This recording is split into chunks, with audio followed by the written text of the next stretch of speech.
Well, today being Wednesday, October 1st, at about 10 to 10 this morning, the Surete du Quebec pulled over a local man and actually drew a gun.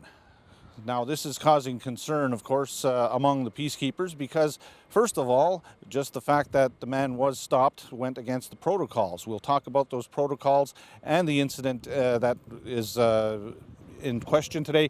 And we have Chief Peacekeeper Dwayne Zacharie joining us. Dwayne, just briefly run through what happened this morning. Okay, well, we received a call here at the Peacekeeper station that the Surete du Quebec were stopping a local resident. So we had officers respond because protocol is that they're supposed to notify us before they do any kind of action on the territory.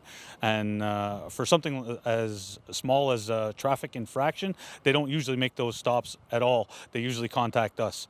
So basically the call came in, the officers responded, and as they were responding, we received another call from, I believe it was the gentleman himself who was being stopped, saying that the SQ had drawn their firearms on him. So we all responded, myself as well as the assistant chief. We went to the scene. The officers had intercepted the Surete du Quebec car, and I ended up intervening and speaking with the officers. And I was able to ascertain that the officer in question, who was dealing with our local resident, today was actually his first day on the job, and he hadn't been given the information about the protocol. He hadn't known.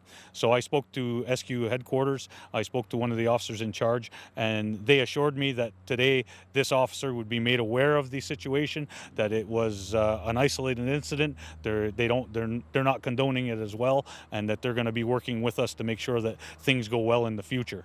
All right, one question that comes up is that he actually had a partner with him who was a veteran, I guess. So what did they say about that? Well, that's what we're being told, and I met with them, and the officer that was with this junior officer is supposed to be a field training officer, from what I understand. That's how we do things here. That's one of the questions I have, and I think that this senior officer has to be given some kind of training, whether it's an update on the protocols or what have you. Just so people know, though, the people that we intercepted today aren't the usual officers. They're not from the region. The detachment in our area is the Kahnawake detachment. We have a really good relationship with them.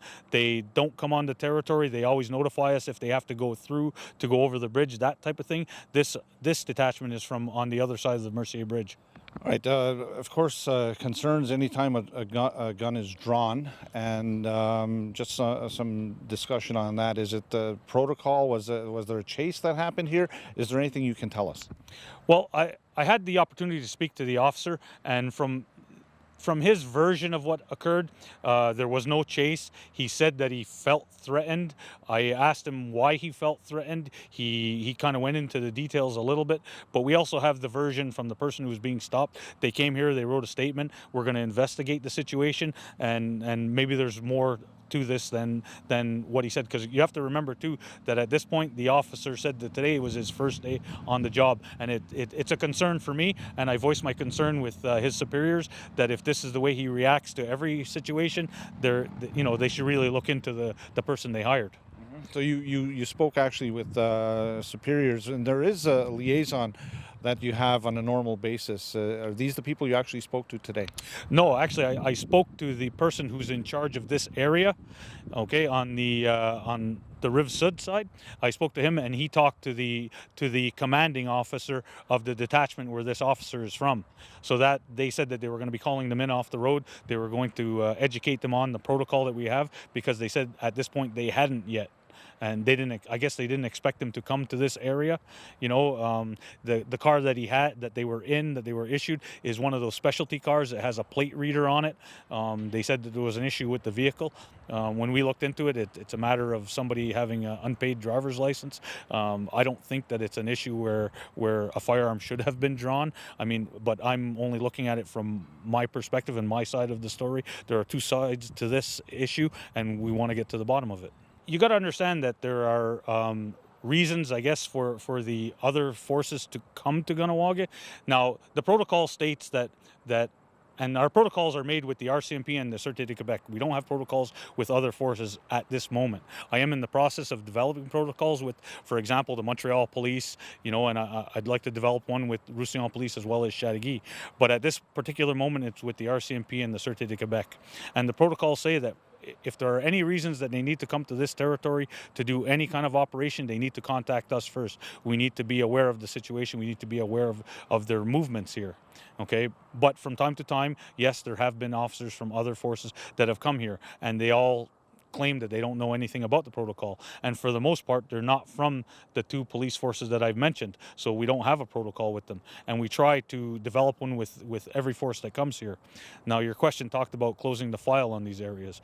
What happens is, whenever there's an incursion on our territory, I always contact the director or the officer in charge of the whatever officer comes to our area and say, look, this is how it is, this is what happens, and you're not supposed to come on our territory. And we have a discussion.